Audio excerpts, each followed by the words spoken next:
Dirty Sports 752. We are officially live in 5, 4, 3.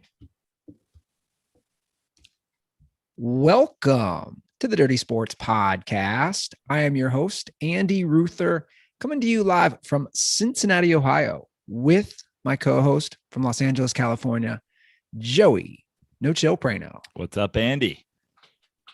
What goes on in Cali right now, man? What's up? Oh, it's good to be back. I forget what the hell day did I get back? Last Wednesday or something? I don't know. It's just been, it's been a half a week of settling in, getting back into the old groove. Swam yesterday, got a stretch the other day, golfing today. Just getting back. Got some good Mexican food last night. Like you need a little Madonna. We'll get into the groove. Get into the groove, yeah. Confession: I've been rocking some Madonna in the car lately. I mean, I don't know. Your life, bro. Dude, I've always been low key. Madonna's great, sure, but first of all, I don't think I've got any Madonna on my song library. Does some come up occasionally when I create a station from another pop artist? Sure. Do I turn off a good Madonna song when I hear it on the radio? Absolutely not. But I'm not. Well, no, I'm the same way. I'm not between roller coasters and chili being like, guys, like a prayer.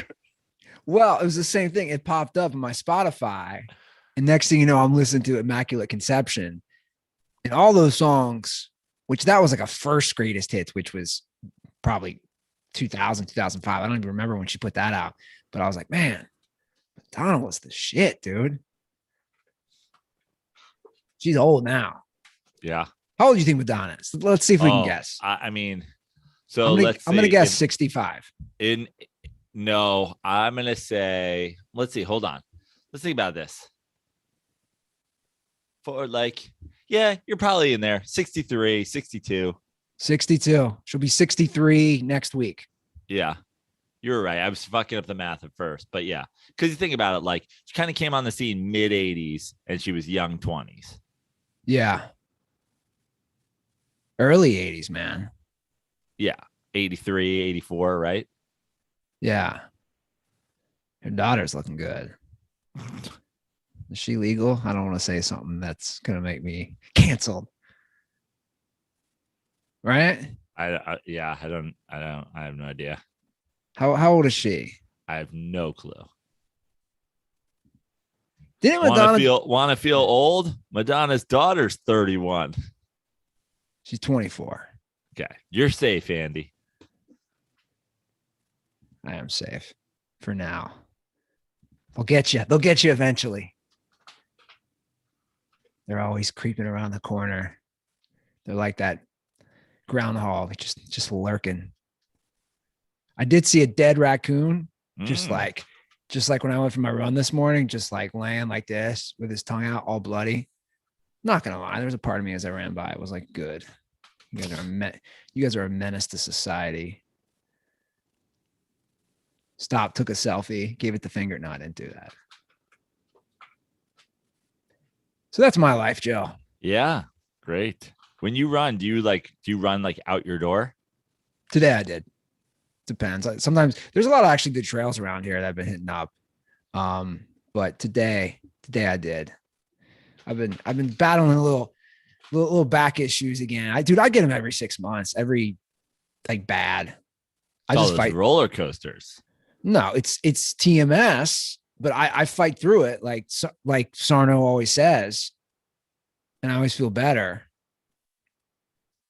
Are you just like dropping that roller coaster nut because you want to hear about my Friday? I mean, no, just you're a nearly 40-year-old man who's getting rocked around on roller coasters regularly. Maybe you finally are actually hurting your back.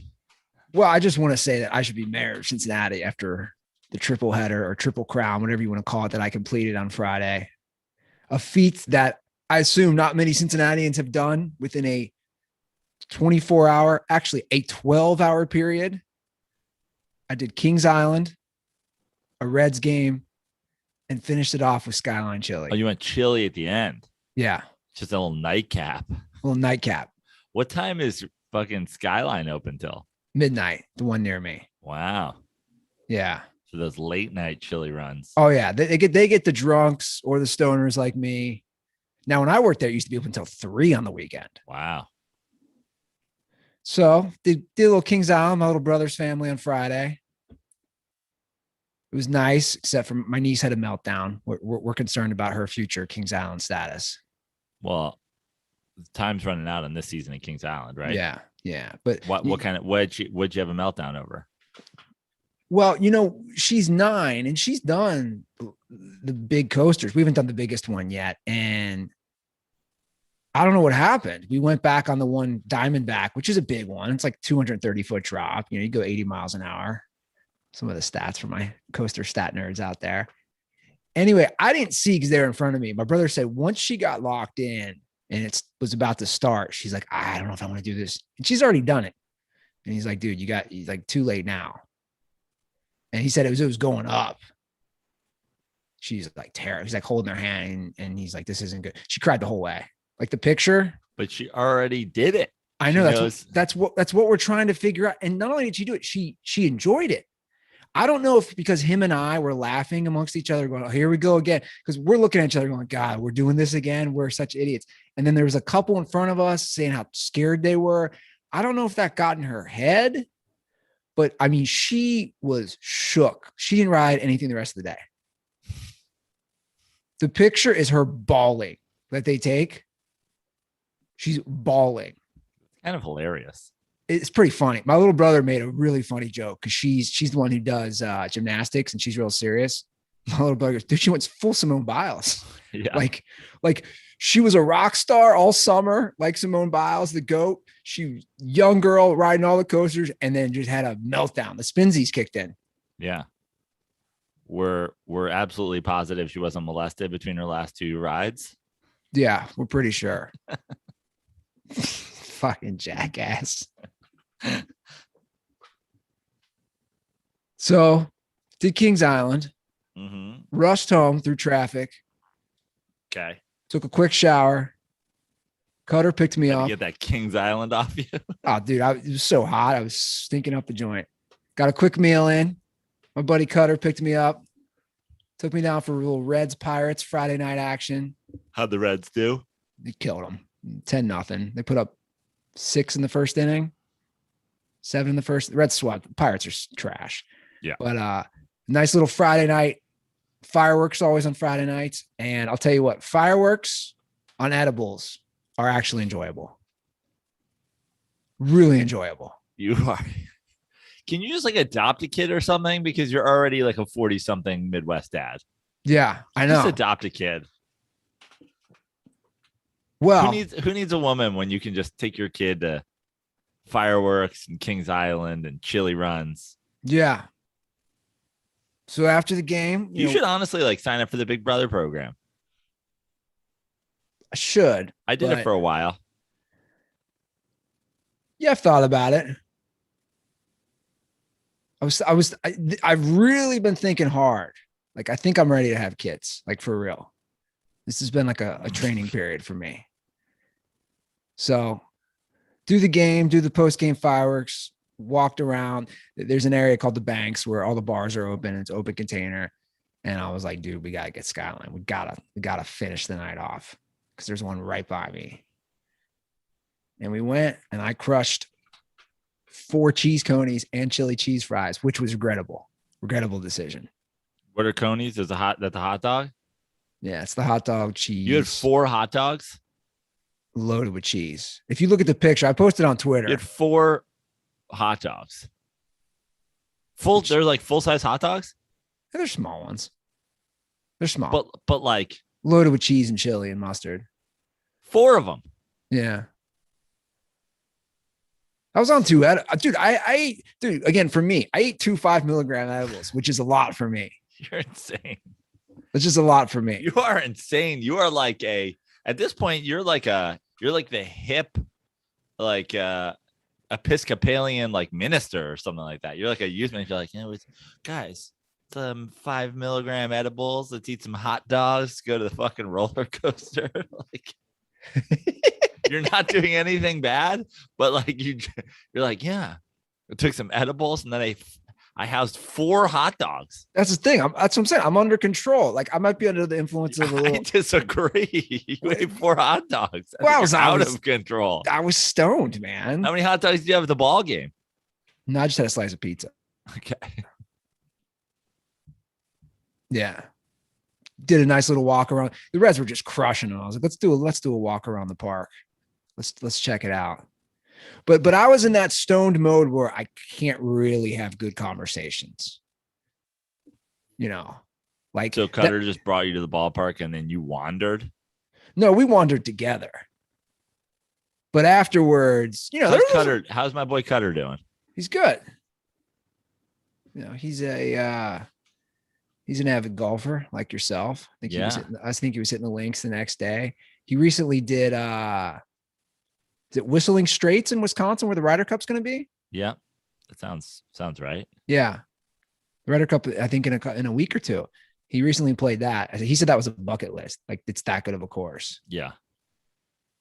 So he's good. I think he enjoyed me because I'm just, when I'm like that, I'm just laughing at everything. Just laughing.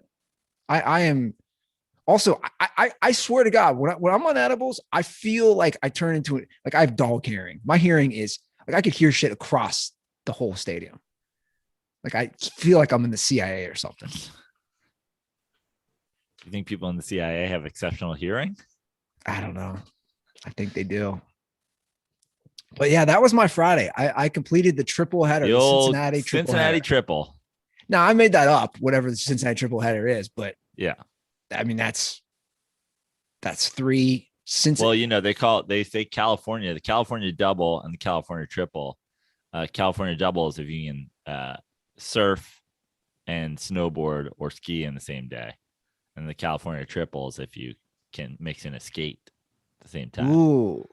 So I've never even, I've done, it doesn't count. It's not a double if you skate and surf. That's not a real thing. You know, tons of people skate to the beach, but I've never accomplished it. I know Eddie's done it a few times. Eddie's had a few. I can see him doing that. Well, my Reds have won 5 in a row. I'm feeling good. They're 10 games above 500. Milwaukee finally lost a couple. Must be nice, Sandy. I was going to get to that, you know. Mets season's over. Dude, there's 50 games left. Mets season's over. And it's fine. Like I'd rather just let it be over. Like I'll keep watching games. I'm going to keep rooting for them. I have hope, you know, I have a glimmer of hope, but it's just too many things happening all at once. Plus, you know, the lack of moves at the deadline, like the Baez move. I liked the Baez move as a move, like judging it as a move, but you lose your best pitcher and the only guy who's been a stopper the whole year, and you don't get you get Rich Hill. That's your starting pitcher. They flashed a stat in the last 50 Mets games. 50. Do you know how many wins our starting pitchers have had? 12. 4. Wow. 4 wins by a starting pitcher in 50 games. And you know, there's been a couple of the problem with this Mets team is there's been a couple of moments throughout the year, even prior to the season starting, where we just didn't get away from the Wilpon era vibes enough. Oh, we can't pay Springer and Conforto. Well, first of all, why not? You're the richest owner in baseball. Now George Springer is on fire and Michael Conforto is hitting under 200. So we penny pinch in free agency. We penny pinch at the deadline. Props to this team for surviving all of the injuries that they did to start the year. No doubt about it. The Pilars and the VRs and the Drurys and all the guys that filled in when the starters were out did an incredible job, had us up 4 games for, since May, essentially. But when Lindor goes down and DeGrom goes down, and they both go down pre-deadline, and you don't really address either of them, that's a suspect move. But again, you have 51 games left. You're only 2.5 games out of first place. Yeah. But Lindor and DeGrom have no timetable for return. It's your best, your best all-around player, the best pitcher in baseball, and no one's hitting. And honestly, Andy, baseball is a superstitious game. I honestly think if you're involved in baseball and you're not superstitious, I know superstition is like, it's not based in, fact necessarily, but it's such a streaky game. It's such a game of like chemistry and vibes and long-term, like, good feelings. I almost think if you're not superstitious and you're involved in baseball, that I think you're dumber than if you did like I don't even trust you. And to me, I put it all on one fucking fateful decision. The goddamn return of the black jerseys, announced July 15th that they would finally return. July 15th, the day that retroactively Jacob deGrom goes on the DL. July 16th, the day Francisco Lindor gets injured. The Mets are in a 35th anniversary season of their last World Championship, and they cater to millennial Mets fans by bringing back the jerseys from an era defined by failure. 2 major late season collapses in the black jerseys. 1 ass kicking in the World Series at the hands of our crosstown rivals. And I know Mets fans are going to hate me when I say this. The 2 players that were the defining players of the Mets era, Jose Reyes and David Wright, both, in my opinion, pseudo busts / disappointing players for the Mets. I know they're beloved players. What about Piazza? You're not going to put Piazza in that? Piazza was in that, but like, we acquire Piazza. He's great. He's at the beginning of that. He runs into it. But like, the guys who were the face of the entire run, disappointing players, if you ask me. I mean, the idea that you have an era of Mets baseball defined by failure, and you're throwing back to that in a 35th anniversary. Get the fat piping pinstripe V-neck 86 jerseys. Remember when we won shit? Now we're bringing back collapse season jerseys, and we immediately start collapsing. If you don't believe in baseball superstition, I don't fucking trust you. Season's over, Andy. Wow. There's no moves left to make. We're not hitting. Holes throughout the lineup. Manager questionable, even though he did great things. But like, I'm not here to say fire the manager. I'm really not. There's nothing. I don't think there's anything to do when the majority of your team gets hurt. I said throughout the beginning of the season, the longer the Mets are in first place, people were hammering Francisco Lindor early. And I said, the longer the Mets are in first place with Francisco Lindor hitting 150, the better our chances of winning the division, because he's going to hit 240 on the year.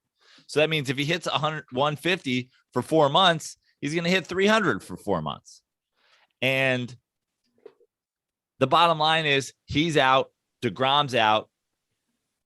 Tawan Walker is not the same player post spin rate adjustment for fucking Spider Tack. He's pitched more innings this year than he's pitched in like 4 seasons. Starting pitching depth is a problem. Guys are hurt, and they curse themselves with the black jerseys. To appease who? Millennial Mets fans? If you weren't born in 86, your opinion doesn't matter. Well, I'll stick by what I said about a lot can happen in 50 games, as we know. Listen, I can't wait to be wrong, but getting swept losing 2 of 3 to the Phillies this weekend would have been one thing. Going into that series up a half game and getting swept and leaving down 2.5 games really showed me absolutely that this team is lost. And the end of the series is Zach Wheeler shoving it up your ass, fucking, Charlie Sheen in Major League style. Oh, you may not like me now, but every time I see you, I'm going to shove it up your motherfucking ass. The guy is the epitome of Mets front office failure. Fucking penny pinching. You let him go because you're penny pinching. And now he's going to win the Cy Young in the NL if fucking DeGrom's hurt for another 2 weeks. By the way, we didn't really address, speaking of Major League, how great is the legacy of that movie even more now with Cleveland's name change? Well, I mean, I think it's hard to have the legacy of that movie be greater than it was, but I feel like it's been elevated. I feel like we need a Major League 4 now with the Guardians name change. A remake of the original or an update? No, an update. Dude, I'm so sick of remakes, man. I just don't watch them. Yeah, I think remaking things so lame are ridiculous. I don't mind doing a long-awaited sequel. Like, there's no way Top Gun lives up to the hype, Top Gun 2, but like, I'm excited for it. Sure. I would have been excited if 5 years ago or whatever that was, they put out Point Break 2, not remade Point Break where they're fucking,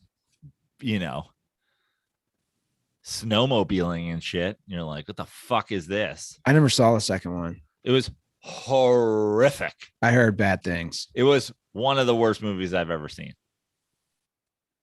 Okay. By the way, speaking of Top Gun 2. I'm just looking. November 19th release date. Yeah. Speaking of Top Gun 2, just a little sidebar for our movie fans. I watched the Val Kilmer documentary on Amazon, and it is fucking awesome. Okay. It's funny you say that.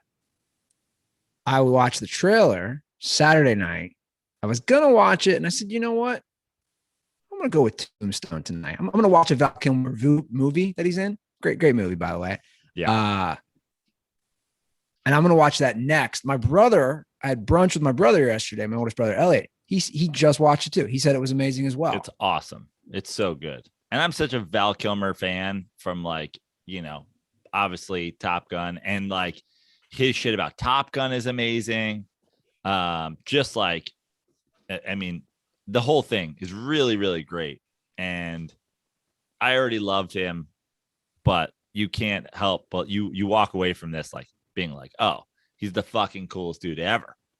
Yeah, well, I'm looking forward to watching it. And it's so sad what he's going through now. That's what I was gonna say. It's I didn't know until I watched the trailer. I had no clue what was going on with Val Kilmer. I didn't know that he needs a voice box. Yeah. I only knew that because a couple of years ago, he was doing this like Mark Twain live thing.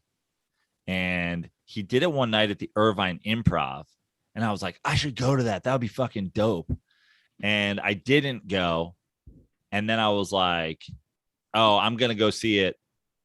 Like wherever it is. I was like, whatever happened, it wasn't just as simple as like, I didn't go. Like I wanted to go, but like something I couldn't for some reason. And I was like, okay, I'm going to find like the next closest place. I was like, maybe I'll go see it in like San Diego or whatever. And then he went like to some other part of the country doing it. And then in like a couple weeks later, like all the dates were gone. And I was like, oh, that's weird. And then like I found out, oh, the dates were gone because he got really sick and he's not going to be doing it. And I was like, motherfucker. So for those unaware, he had throat cancer. And what's the procedure called that they need to do? Yeah, I'm blanking on that. Yeah, I don't know the medical term, but basically he has a voice box the rest of his life, which is like just even seeing in the trailer, it's tough to watch because he doesn't have like a voice box, but he has like a, he has a hole that he now has to like plug with his hand to talk. Isn't that a voice box? I don't know. Is it? Yeah, I think it's a voice box. Oh, I thought the voice box was like the fucking South Park. I was like, me. That's kind of how it sounds, right? Yeah. But so basically the documentary, he over all these years was filming on set of all his movies and also just his life. And that's what the documentary is. Yeah. Is there anything about MacGruber in there? They show it for like a half second, but no, he does not talk about it. Because I know you're not a fan, but I am obviously a huge fan of MacGruber, and he's amazing in that. He really has had a very great career. And I think he's probably arguably one of the most underappreciated actors. Oh, for sure. For sure. One of the most underappreciated. If you go through his like IMDb, which I haven't done lately, but like, I don't know that he was like ever nominated for anything of like consequence at all.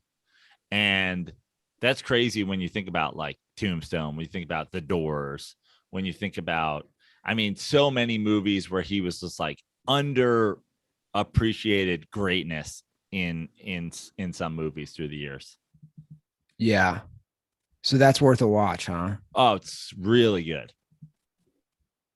I literally messaged him on Instagram after knowing he will never see it, but being like, hey, this is fucking amazing. Yeah.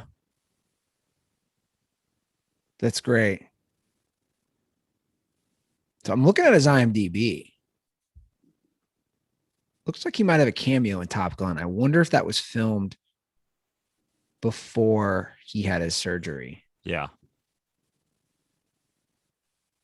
But you're right. Just a extremely amazing career and just a great actor. And you're right. How good is Tombstone? It's great. I'd never seen it. What? I know. That's honestly unbelievable. Well, I'm just being like, I haven't seen, I'm not the biggest movie guy. I haven't watched between Coasters and Skyline. I can do fucking games. Scenes from fucking Tombstone. I think my favorite part is where he's doing where he has the cups. Yeah. So great. I mean, he's great in that. He's incredible. Sam Elliott. The whole movie. I mean, where is Tombstone, Arizona?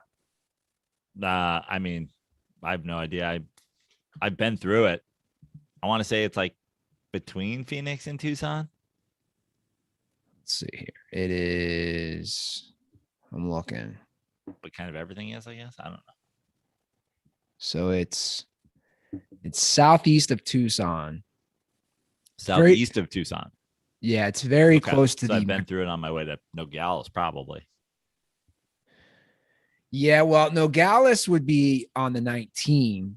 You'd have to take 80. I'm looking. You'd go from like 10 to 80, which is a state freeway. It's very close to the Mexican border. Man, like what's cool about that movie? You watch that and you think about the term Wild West and like how crazy it was back then. Like it was basically anarchy. Yeah, it was such a newer land and everything that I don't know. It's pretty cool. I could get into more Westerns. I was thinking watching that movie. Like I'm thinking about watching some old Clint Eastwood movies because that's not really my thing, but I think I could do like if they're as good as Tombstone. Tombstone's a great movie. Yeah. That concludes our Val Val Kilmer. Kilmer slurping portion of the show. I fucking love that. Did you finish the Olympics? Did you watch any? I didn't watch as much as I did in the beginning. And I got to say this year, just because I was in New York and running around so much, this is probably the least I've watched an Olympics in a long time. But I still try to, pardon the pun, dive in at the end of nights in New York to especially the swimming. I care less about the track and field. The first week of the Olympics for me is always the big week. And the second week, I've always fallen off. I just care way less about the track. Those are obviously the two big, things. It's like the first week's all the swimming, second week's all the track. So I always fall off, and this year fell off pretty hard. I mean, I watched the race walking since we talked about it so much. Well, I came home. I came home from Skyline in the second half of USA France. Gold medal game was live. Right. I watched that. It was perfect. Yeah. But I got some rug nugs. I got some good rug nug courtesy of the Wall Street Journal on the Olympics, basically from the American side. And the headline, and it's true, Team USA's Tokyo Olympics medal tally, women soar, men sink. The women dominated. The women are the only reason that America got the most gold medals. Listen to this. So the U.S. finished the games with 66 medals in the women's events, most of any nation. The women's medals made up 58.4% of Team USA's 113 overall. The women won 23 of the United States' 39 gold medals. It was all the women, man. The women dominated. That percentage that they got of the medals is the most any nation has ever, one gender has ever gotten of any side of the gold medals or of the where is of all it? The medals. I just read it. I think it's all the medals. Where is it? Because I was gonna say 50. What'd you say? 58%? Yeah. That's surprising that's the highest. So they're crushing it. I did watch the women's. I actually watched a lot. I watched the beach volleyball. I stayed up late one night, the gold medal game where they beat Australia in straight sets. And then you look up, and these women they're like 6'4", 6'1". Yeah. Like the one was your height. Yeah, the women were kicking ass. But yeah, I enjoyed it. It's a good little late night thing to watch. But did you get into the race walking? We talked so much about the power walking. I didn't. I got a lot of DMs about it too. Yeah. But I didn't watch any of it. So I was correct in the rule assumption that both one foot had to be on the ground at all times. And then I was watching them and I'm like, there's something more to it than that, because they're walking real fucking weird. And then I looked it up, and apparently your lead leg, the leg that you're stepping with, has to be straight the entire time from when you put it onto the ground until your body passes over it. I was like, what the fuck does that have to do with anything? That's why they're all walking all fucking weird. So odd, man. But all I could think about was like, if Andy's watching this, he's going to like turn into a race walker. You're about the size of all these guys. I think they should combine race walking and White Walkers. Do like a Game of Thrones combination. The White Walkers race walking. What do you think about that? So is this some sort of are you going full like Rockies fan here? You want like a racial divide? Only white race walkers. By the way, the Rockies put out a statement, I think yesterday. Yeah. And then put out a statement again today. Finding their investigation has found that he was saying dinger. Our thorough investigation has determined that he has said dinger. I would love to see the behind the scenes of what goes on when this stuff happens. People are just so terrified now. Every corporation just walking on eggshells. I've come to the conclusion. I think the best way to handle stuff, well, they couldn't do this, but if you're an individual, is just ignore it. Act like it didn't happen. I mean, I was suspect of the story to begin with. When you hear it, when you heard the clip, you're like, oh shit, that's bad. But all I could think of was like, and I said this to you before, I have absolutely no faith in humanity anymore. None. I think that the majority of people at this point I could do without. It's a cesspool of fucking bad folks at this point. But I just couldn't believe that somebody would be able to do that at a ballpark with not one person in their section saying, fuck you, it was that guy right there. He's a racist piece of shit. So immediately I was like, I don't know. Was it a fucking, Tourette's freak out? Was somebody saying something and it was misheard? So I was suspect of the story to begin with. But, hot take, internet culture. People are like, this is where we move the All-Star game. Well, it's a product of a reactionary culture that we live in. That also suspect of the original story was the batter didn't fucking blink.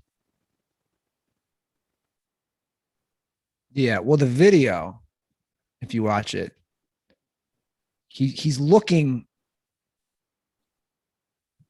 at, he's not looking at the batter at all. Let me ask you something. This is a totally serious question. And I can't think of anything worse than being at a ballpark and yelling the N-word at a player. But dare I say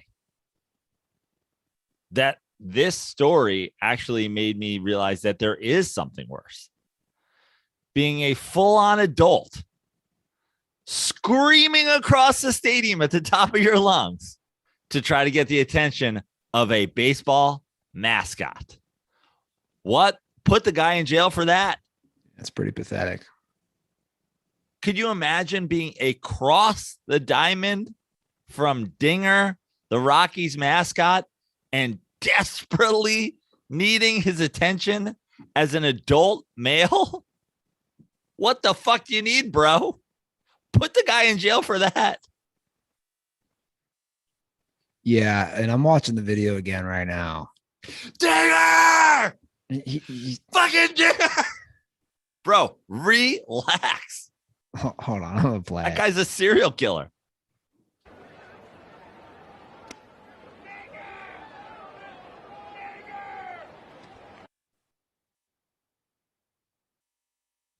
By the way, I love how we said we probably weren't going to talk about this, and here we are. So he's in prime seats. Yeah. And paid he's $1,000 to sit front row at the Rockies game and scream bloody murder to try to get the mascot's attention. For Dinger. Now, just follow that guy home and solve 20 unsolved murders in the Denver area. The heads are in his freezer. That guy is a murderer. I'm going to play it again.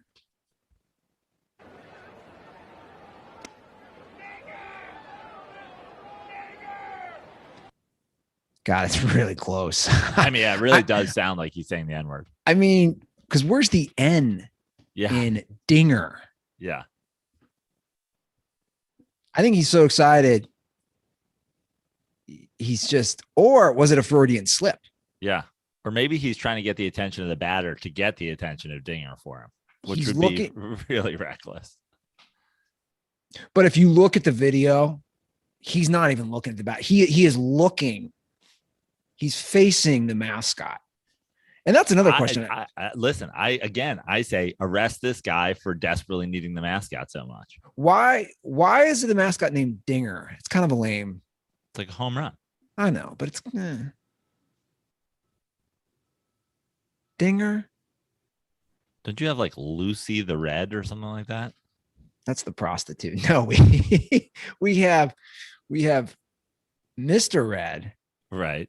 And then I think because of equality or God knows whatever, the recent addition in the last 5 or 6 years. I could be wrong. It could be longer, but it's not that old.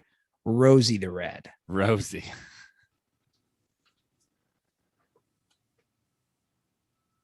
Although I don't know, she might be non-binary. I don't know.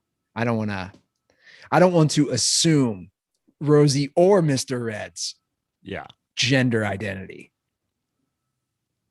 because that would be very offensive. Cut to Andy 2 weeks from now being like, Rosie! Rosie! Get over here! Not if I'm on edibles. I am not yelling. I am calm.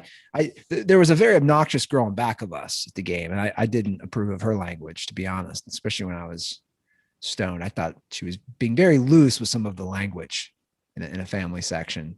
As you know, I don't condone that. Not at a ballpark. Clean it up, people. Know your audience. But the Rockies didn't actually release a second statement. They just retweeted what a reporter said, where they found out that he was not dropping the slur. Which is kind of interesting, because it's like they release a statement that they're appalled, but now they don't quote tweet that and say, okay, we found out he was yelling at Dinger.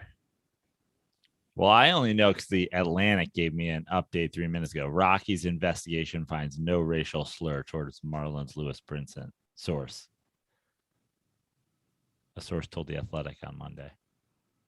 However, the investigation also found that this guy will be locked up because they found dead bodies of former mascots in his basement. This poor guy, they went to talk to him about it. They were like, hey, we're just making sure you weren't saying the N-word. And he's like, please don't come in. Like, what is that? What is that back there? Is that a collection of human heads? Fuck. I did not think this is how I would get caught.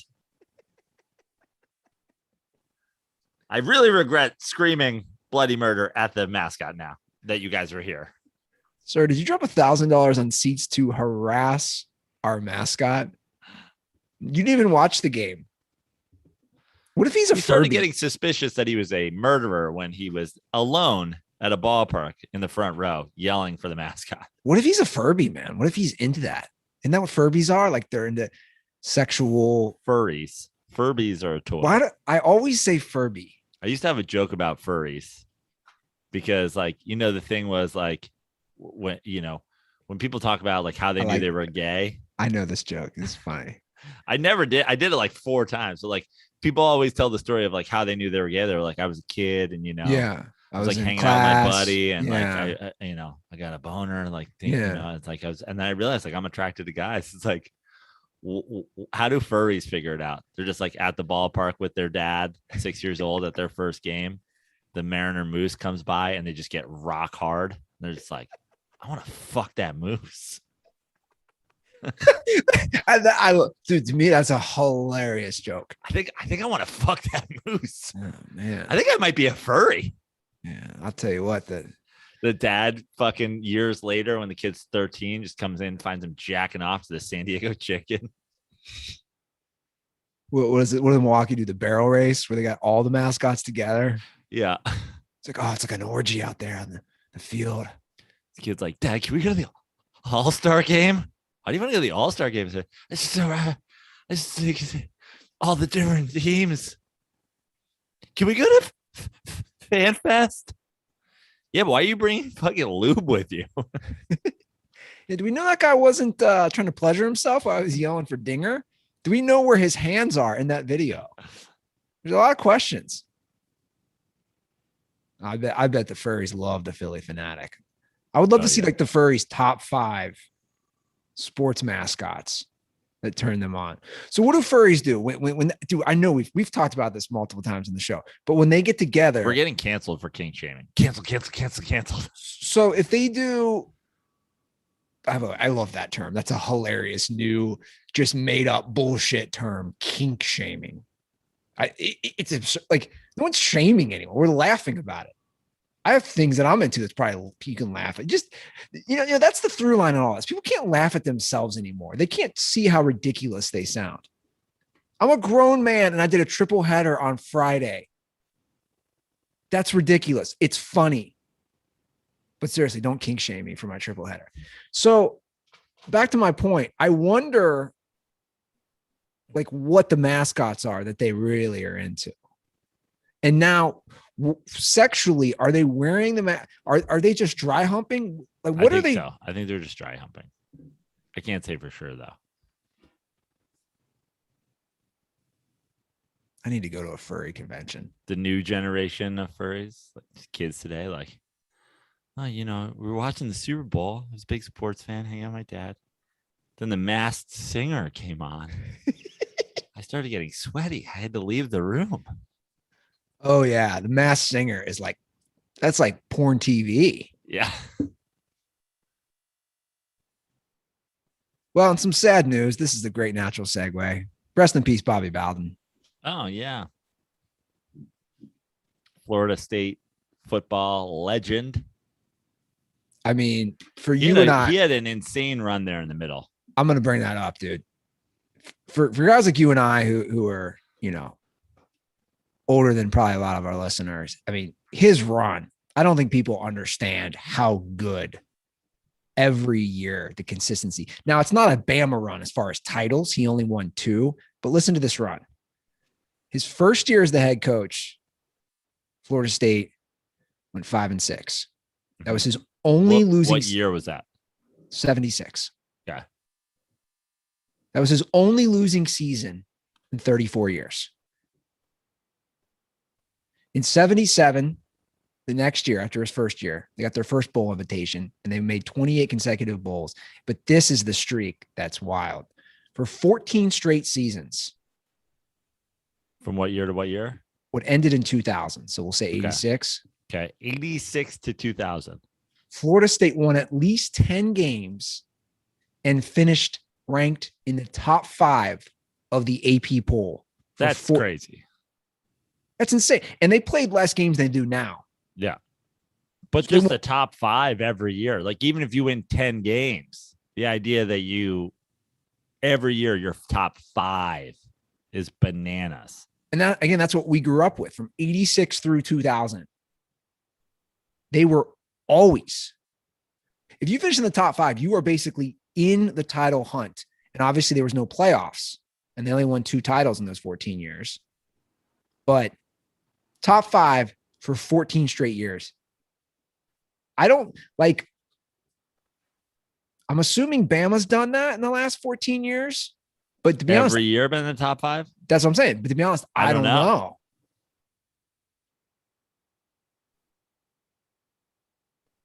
And the amount of talent they had and that they put into the NFL, they were basically a minor league farm system for pro football. 91. His story is pretty wild too. I didn't know this until I started reading more on his biography. So he wanted to go to Alabama, but he couldn't because he could read.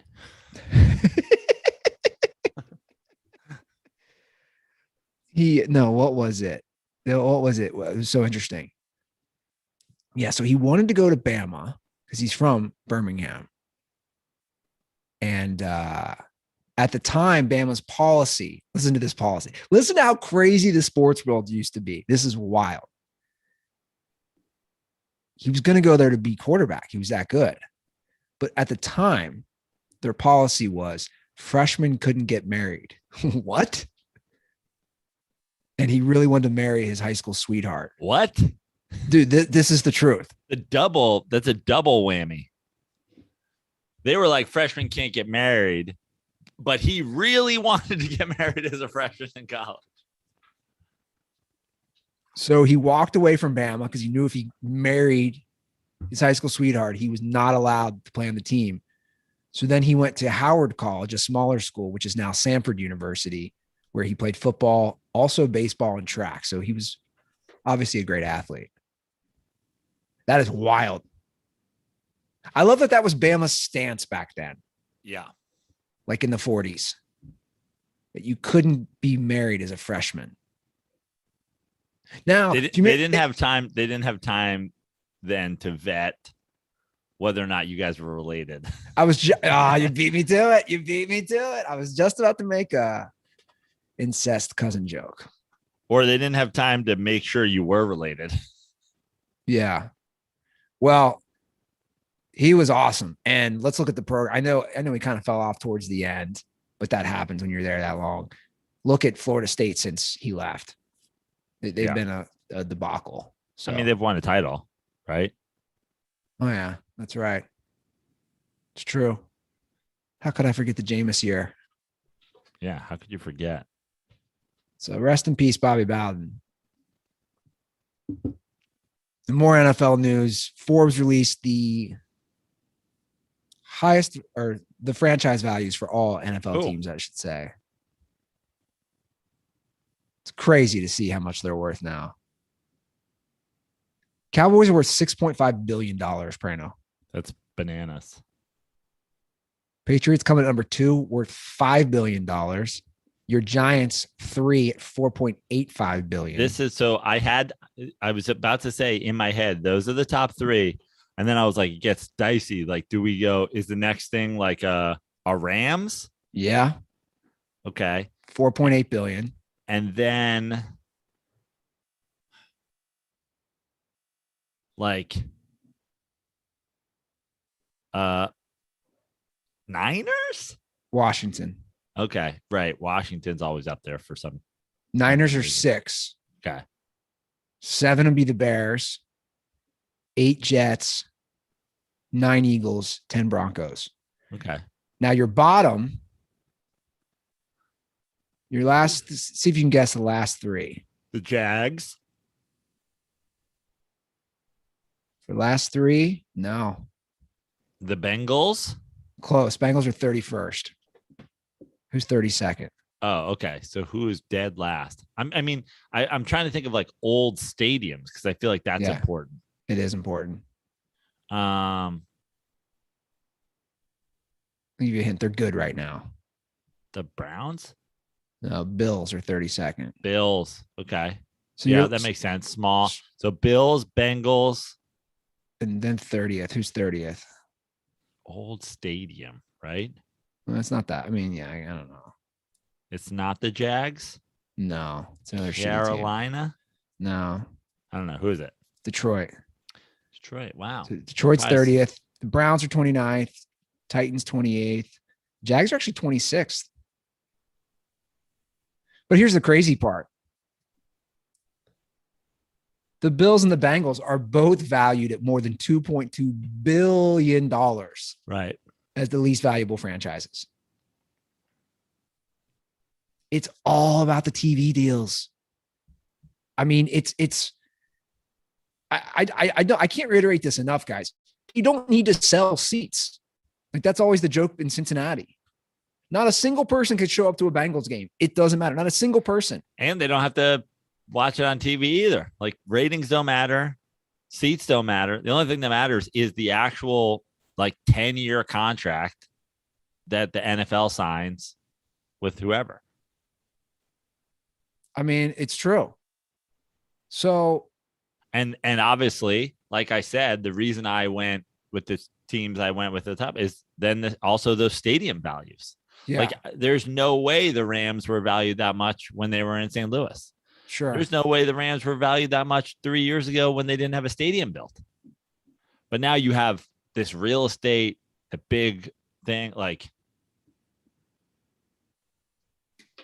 I mean, like, I don't know. I'm still on words. I can't reiterate this enough.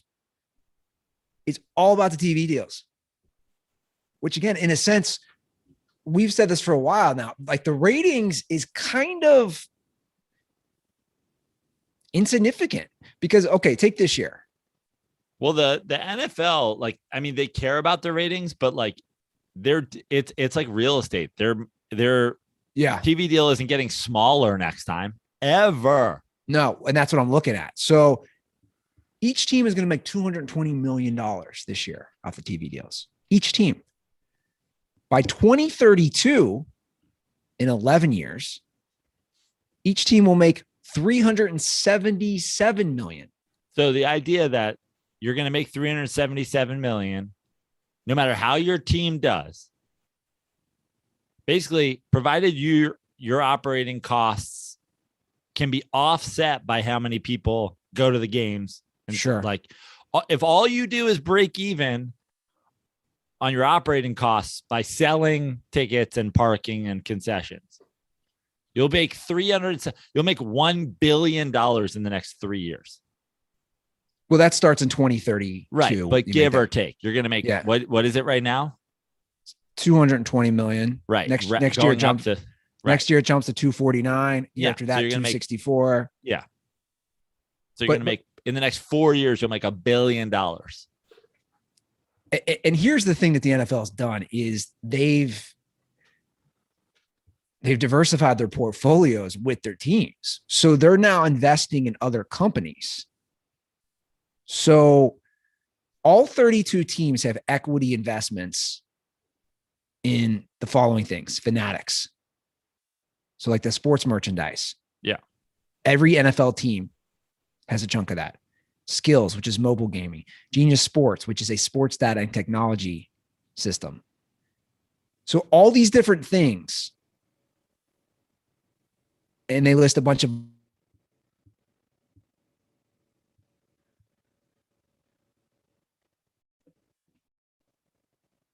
they're putting it into products. I lost you there for a minute. Did you lose me? Yeah. But you're back. Okay. Anyway, the point is, man, you're just the return you're going to get if you bought a team. Guess what Jerry Jones bought the Cowboys for? In 88. $250 million. Not even close. That's what's crazy about this. Less? Way less. $100 million. I'm sorry, this is 1984. Or no, I don't know when he bought him. No, this is it. Okay, sorry. So this was the tweet I saw from Darren Ravel.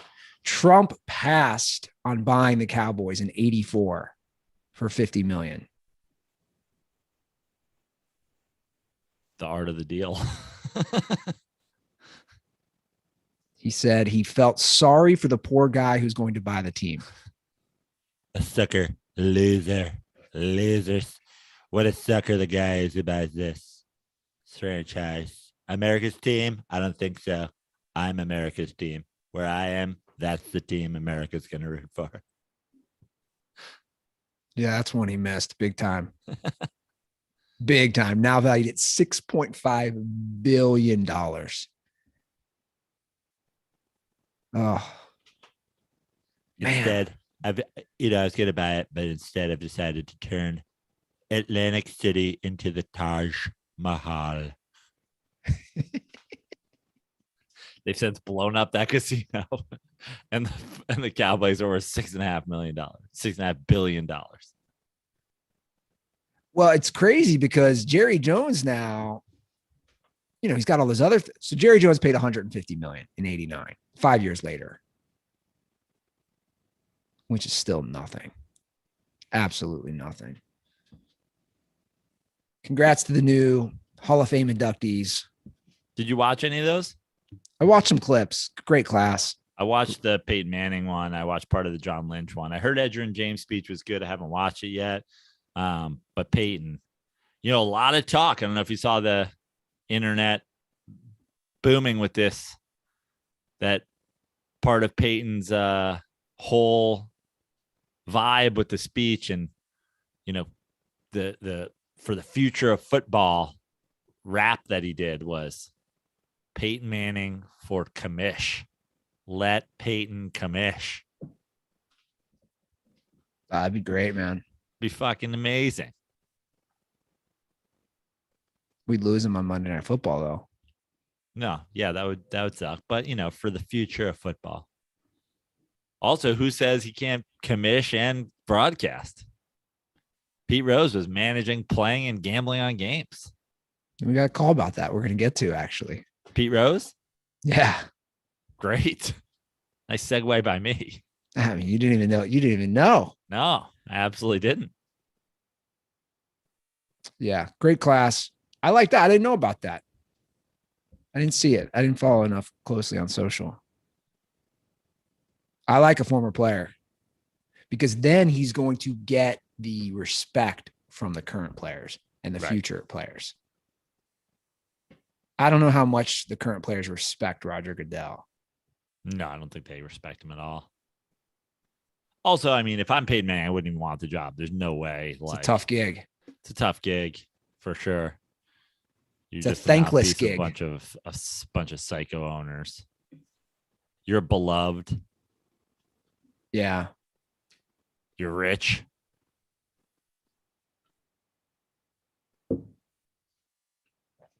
Yeah. You're right. You'd be putting yourself in a tough spot, being responsible for difficult decisions and constant criticism. It's not a gig I want. I want to be the replay official in New York. I thought you wanted to do away with replay entirely. I do. Let's just let it happen, baby. Let it happen. I mean, replay is everywhere now. You watch the Olympics, it's everywhere. They're replaying sand volleyball. I think we need it in our personal lives. I wonder how many relationships would end if you had replay. That's a great question. Didn't Key and Peele do a sketch on that? I don't know. Did they? I've seen like 8 Key and Peele sketches. It's a pretty good show, man. The sketches I've seen, the sketches people shared that I saw were great. I'd never sat down and watched it. I was watching when I was in Milwaukee. I was watching what's his name? He's got the second season out on. God, it's great if you're stoned on Netflix. Eric, or is it Tim? What's the God, what is his name? He was on SNL for like one season. Tim Meadows? No, white dude. Why am I forgetting his name? It's not your comedy. I have no idea what you're talking about. So Tim Robinson's show. Tim Robinson? Yeah. There was a person named Tim Robinson on SNL. You've never seen his? Yeah.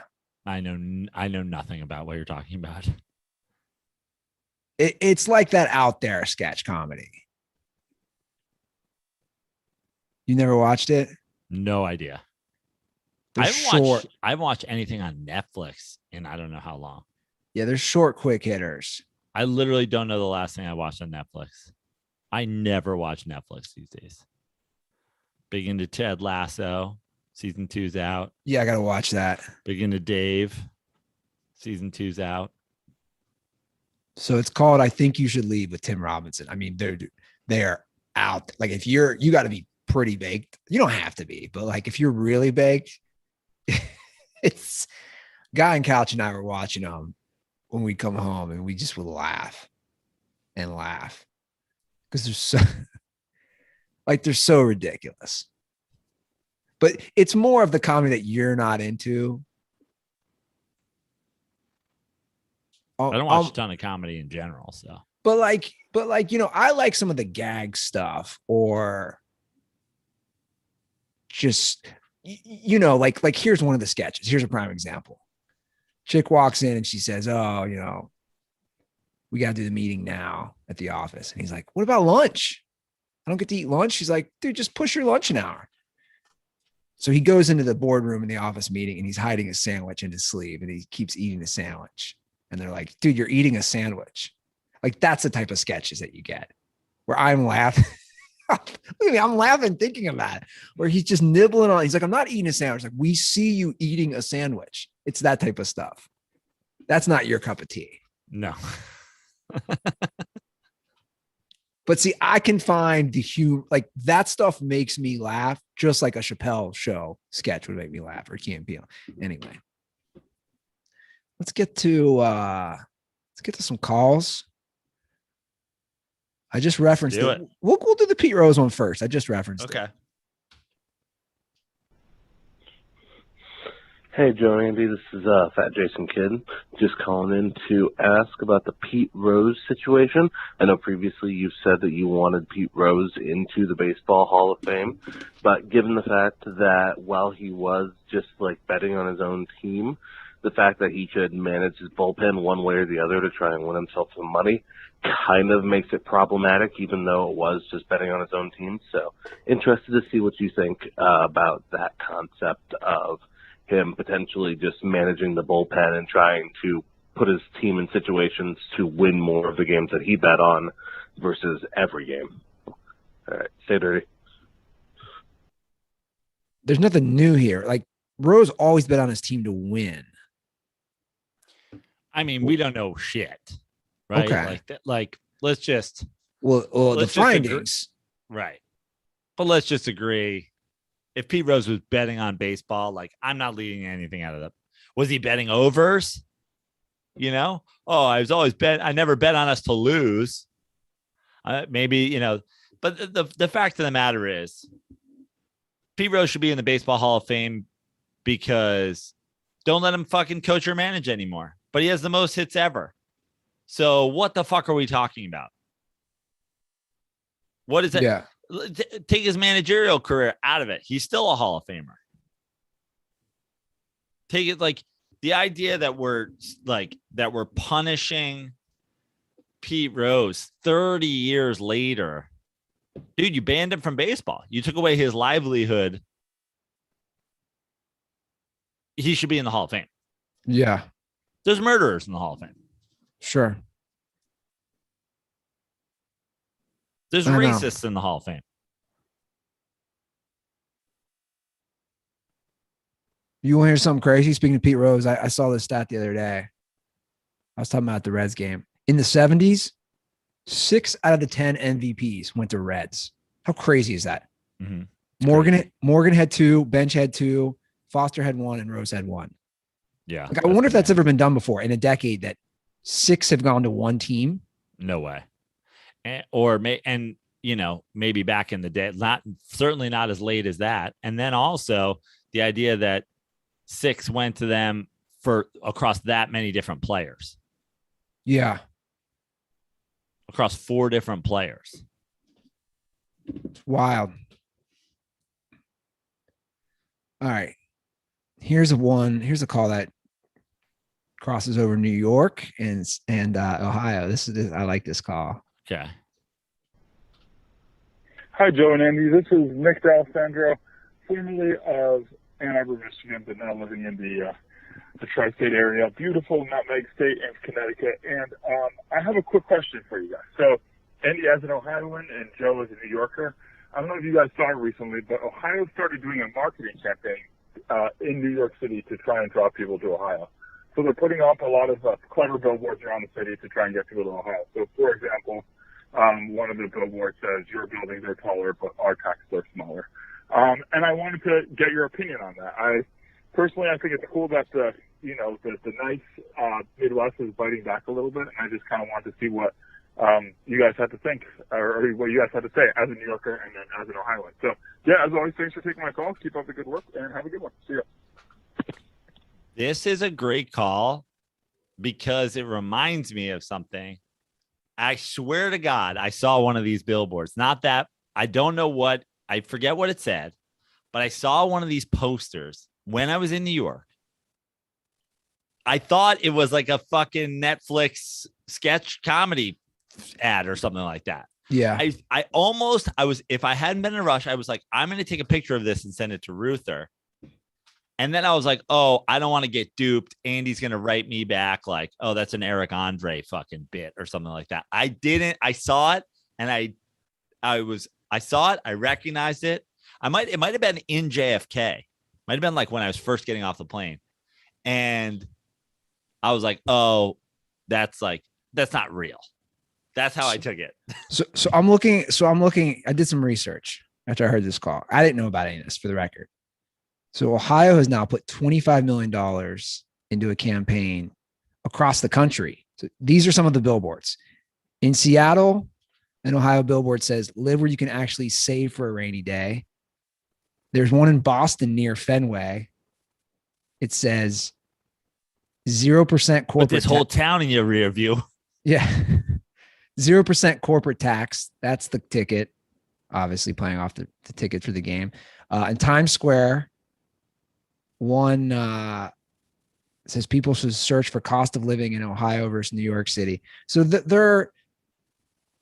they have billboards in Chicago, San Francisco, Austin, DC, New York, Seattle. So they're basically what they're trying. That their big selling point is it's cheaper here.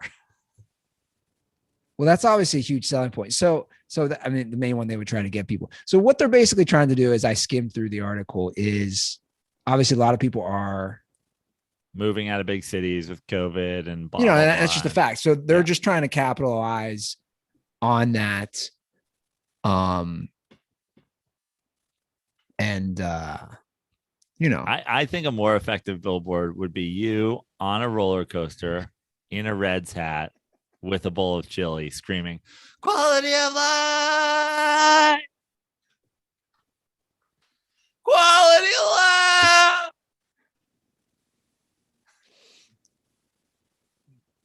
I like it. Hey, man. How many other states in the union can you hit a baseball game, a roller coaster, and a cheese coney in one day? Ohio. There's room for you. Hashtag quality of life. Plenty of room. Yeah, poor Cincinnati. I was looking, like, Cincinnati used to be such a big city, even in like the 70s. Like the population dip is just. But I think things are changing in our country in general. Whether that's, I don't think I see what they're trying to do, but from what I've read, most people who are leaving, let's say in New York, they're going to some sort of Connecticut, right, or New Jersey. They're like, not. They're also going to like vacation destinations. Like, yeah, I just, I get it. I mean, look, there can be arguments. New Yorkers are moving to the Hamptons, so the Jersey Shore, or the Catskills. Yeah, like I know people who left LA to move a couple hours inland because they get Palm Springs, Riverside. Yeah, more bang for their buck. So it's whatever you want at the end of the day. No corporate taxes and Applebee's. Ohio. I'm telling you, there aren't many Applebee's, man, around where I live. By the way, my whole joke about Applebee's and like the fucking shitty parts of our country. There's a song about going to Applebee's. There's like a country song that's like fucking on the charts. That's like Friday night at Applebee's. Like it's in the song. I didn't know about that. It's the lead fucking, like, it's the first line in the song or the first line of the chorus. Well, let's do another Cincinnati call, because this is a great segue into this call, which I did not know about this as well. What's going on, Ruther and Prano? It is Stolzy from Cincinnati. This call is mainly for Ruther. I hate to be the bearer of bad news.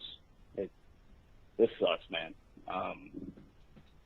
I just heard on the radio that somebody had just became, over this last weekend, the 1 millionth person to ride Orion, the Giga Coaster. I can only imagine how bad Andy wanted that to happen. He's probably camping out there for 2-3 days, counting every single person that comes through with a little clicker, like he's a baseball coach counting pitches. I'm sorry, man. I'm sorry you didn't do it. But fear none, I'm not going anywhere else to listen to you guys, even though you didn't do it, Ruther. Sucks. Stay dirty, boys.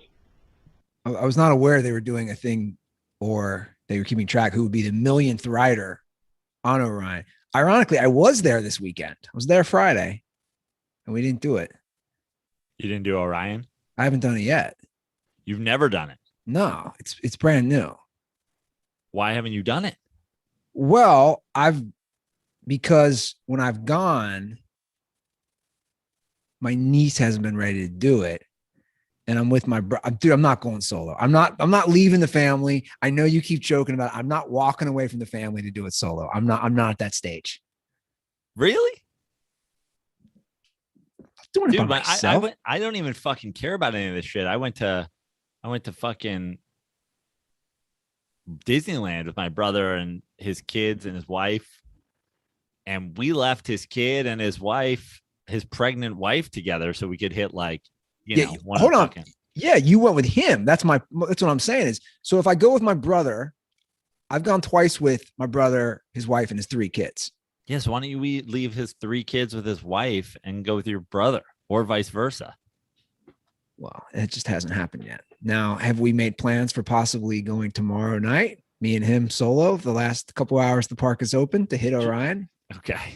Yeah, we've made possible plans to do that, but I haven't gone yet. I haven't done the Giga Coaster. That's next on the bucket list. I did see a guy the other day. Sounds like the fucking guy on Family Guy, the Giga Coaster. I saw a guy the other day in line. He was wearing a shirt. It said, "I rode them all." And on the back of the front said, "I rode them all." On the back, it had every roller coaster at Kings Island and that he had ridden them all. Am I that guy? When the investigators showed up at the Rockies guy's house, he had a T-shirt that said, "I rode them all," and it was just the names of the bodies that were in his closet. Sally, Tina, Daniel, I rode them all. Dinger! He was gonna fuck Dinger. That's what he's gonna do. I feel like we have to title something with Dinger in this episode. These are not the dingers you're looking for. I don't know. What does this have to do with Star Wars? I don't know, man. All right, one last call. What's going on, boys? Kyle Aronofsky calling back once again from beautiful Toms River, New Jersey, home of the 1998 Little League World Series champions. Just got to keep you guys posted that the 2021 Toms River East Little League team has won the state tournament and is headed to the regional tournament in, I believe, Connecticut. And then if they win that, I think then they go to Cooperstown, or not Cooperstown, wherever the fuck the Little League World Series is played in Pennsylvania. They should be in Cooperstown. And so we might have to change the intro in a couple of weeks, boys. Todd Frazier's nephew is also on the team. So I'm wondering, what are your guys' favorite childhood sports memories for teams that you played on? Not high school. I'm talking like kid shit, 12 years old. You have any good teams when you were a kid like that? That is it. Some corrections. Latinx, whatever, is not like for the personal name. It's for like the group. So if someone's talking about the Latino community, that's how the whites made up that term. And the Yankees won the World Series in 2009. They probably cheated, but it was not 2010 or 2008 as you guys thought. We were right around it. That's it. Condoms are for the Yankees. Well, 2009. Yeah. Well, let me address a few. Well, first of all, I thought we knew the Latinx was for the whole group. I thought we said that. I don't know. Nor do I really care. Yeah. But I appreciate fucking Kyle Tony Reale Aronofsky with the fucking corrections. By the way, I was texting with Jesus about it. This is pretty funny about Latinx. And he said, my mom, I'm going to read his DM. My mom was just in Mexico for like 4 months. And when she got back, the first thing I asked her was if she heard anyone using Latinx in a conversation. She gave me the most confused look I've ever seen and just said, "K," which means what in Spanish? Like, that's so funny. Like, that's prime example. Update on Toms River Little League. They've since that call, they've won. They've now advanced to the Mid-Atlantic Regional Opener. Or no, they won that game. So they play. If they win the next game, the winner of the regional advances to Williamsport. So they're one win away from Williamsport, I think. Okay. Yeah, I'm just skimming through this article in the New York Post about them. Yeah, Todd Frazier's nephew, Carson Frazier. Carson Frazier. So he wants to know our memories. Who were some of your teams? The baseball team I always played on was called the Warriors for all my years. Yeah. That's amazing. I played my football team growing up was the Warriors, the Midwestchester Warriors. And I was going to say that is probably my fondest childhood team memory because we were awful the year I joined the team. I remember the very first game of tackle football I ever played.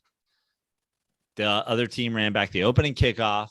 We got our ass kicked. I barely played. I got in the game. They put me at tight end. I held somebody. And then over the next, I want to say I played 4 years of football there, but literally played with the same kids, the same coaches, kept as I aged up, one of the kids on my team whose dad was our coach aged up. And 4 years later, we were unbeatably dominant. We beat the shit out of everybody, trounced people. It was truly being a freshman and then being a senior and totally changing the program. But it was from 9 to 13. Yeah, my best memories are basketball. So my grade school team, I went to a Catholic school and we were in the CYO, which is the Catholic Youth Organization. That was our league. We were always really good. We were good. My high school won Division I state basketball. I think they went 25-2. And from my 8th grade team, I want to say, or from my grade school teams, 4 guys in the state team. That's how good. Think about my grade school. 4 guys from my grade school teams were on this Division I state winning team. So they were really good. But anyway, I have a great memory. I grew up in the East Side, which is kind of the knock on the East Side of Cincinnati is you're not as tough as the West Siders. And most Cincinnatians would agree. My dad's from the West Side. So we're not as tough. We're not as hard nosed, little wealthier areas in the East Side. Anyway, we're playing a team from the West Side, St. Dominic, which again has kind of the rough and tumble. They serve beer at grade school games. This is the type of team we're playing. I don't think is that normal? I don't know. Yeah. So anyway, we're playing them at this gym called St. Mary's, this small gym. And these guys were just savages. We're in I think it was the 7th or 8th grade, and they're just hacking the shit out of us. So we're playing on the East Side in an East Side gym, and they didn't like the discrepancy of the foul calls. Middle of the game, they just walk out. The parents, it was a uniformed boycott of we're getting favoritism because we're playing them on the East Side. And it was literally a East Side, West Side thing. And they grabbed their bags to tell their kids to throw back on, their warm-up outfits. And we're beating them. We came back, we were losing because they're fouling us nonstop. We're hitting a lot of free throws and they just walk out of the gym. Sore losers. Oh, it's a terrible lesson to teach kids, especially, at that age where you're 12, 13, where you're definitely aware of the lessons you're learning. And ironically, a bunch you guys hoisted the trophy, went to Applebee's, and the fucking the newspaper article about it still hangs on the wall there. No, we probably went to Zips, which is a good local cheeseburger place where there's a train track that goes around the top, a little cool thing. Track? Yeah, there's a toy train. Delivers burgers? No, but it goes around the top of the bar restaurant. Got a zip burger. That's what they're called, zip burgers. Eating good in the neighborhood. Well, the irony is a lot of those kids from that team went to my high school from the other team. And did you guys talk about it all the time? Remember when you motherfuckers walked out? Well, and a lot of those guys were stud athletes on the football and basketball teams. Yeah. So, my dad used to always make jokes about that. You guys are soft because you're not from the West Side. And then he would throw up gang symbols. I'm like, wait, Walt wasn't now. He didn't do that. All right. Those are our calls today. 310-359-8365. Drop us a line. If you have any knowledge of anyone who's a furry, I want to get some info on furries. I want to know about anyone who has a kink fetish with sports mascots.